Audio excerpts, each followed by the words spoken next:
ସାଙ୍ଗମାନେ ଆଜି ରଜରେ କ'ଣ ଚାଲେ ଚାଲ ଦେଖିବ ଚାଲ ମୁଁ ଦେଖୁଛି ତୁମକୁ। ହାଇ ଫ୍ରେଣ୍ଡ, ଜୟ ଜଗନ୍ନାଥ। ମୁଁ କାହ୍ନୁ ମମିନି ବ୍ଲଗ୍କୁ ଆପଣମାନଙ୍କୁ ସ୍ୱାଗତ କରୁଛି। ସକାଳୁ ଉଠିକି ଦେଖିଲା ପ୍ରବଳ ବର୍ଷା। ଆଜି ତ ରଜ ହେଇଯାଇଛି, ବର୍ଷା ନଙ୍ଘା। ଭାଇ କହିଲା ଯିବା ଆଜି ଛେଳି ଦାମ। ଆଜି ରଜ, ଆଜି ଆମ ଗାଁରେ ଖାସି କଟା ହଉଛି ଭାଇଙ୍କର। ଆଜି ଆମେ ଆଇଛୁ ଘାତକୁ ଧରିକି ନେଇକି ଯିବୁ।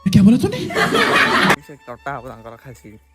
କାହିଁକି ତାଙ୍କ ଘର ପାଖରେ ଆଇଲୁ, ଘର ପାଖରେ ପାଉନୁ ତାଙ୍କୁ, ଖୋଜୁଛୁ। ଏଠୁ ବାହାରି ଗଲୁ କାହିଁକି ନା ମୋତେ ମୋ ମାଉସୀ ଘରୁ ଯିବାର ଥିଲା ଗାଡ଼ି ପାଇଁ। ସେ କହିଲା ଭାଇ 8:30 ବେଳକୁ ତମ ଯାଇକିରି ମୁଁ କାଟିଦେବି।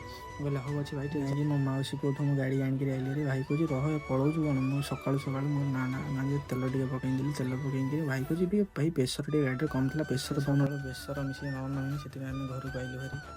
ଆଜି ରଜରେ ଏମିତି ମୌସୁମୀ ଭିଉ ଟିକେ ଚେକ୍ କର ଭିଉ।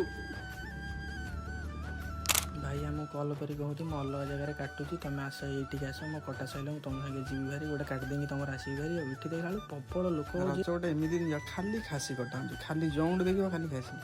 ଆଜି ବି ଆମର ବି କଟା। ମୁଁ ଖାଇବାକୁ ପଳେଇଲି, ମୋତେ ଭୋକ କଲା ପ୍ରବଳ, କାହିଁକି ନା ମୁଁ ସକାଳୁ ଖାଇଥିଲି। ମୋ ବୋଉ କହୁଛି ଚାଲ ଖାଇବୁ ଚାଲେ। ଏଇଠି ଦେଖିଲା ବେଳକୁ ସବୁ କଟା ସରିଲା। ଭାଇ କ'ଣ ଚେୟାର ଏଇଠି ବସ, ପଇସା ଲୋକ ଥିଲେ ସବୁ ଗୋଟା ହିସାବ କରି ରଖ। ମୁଁ କହିଲି ହଉ ଠିକ୍ ଅଛି।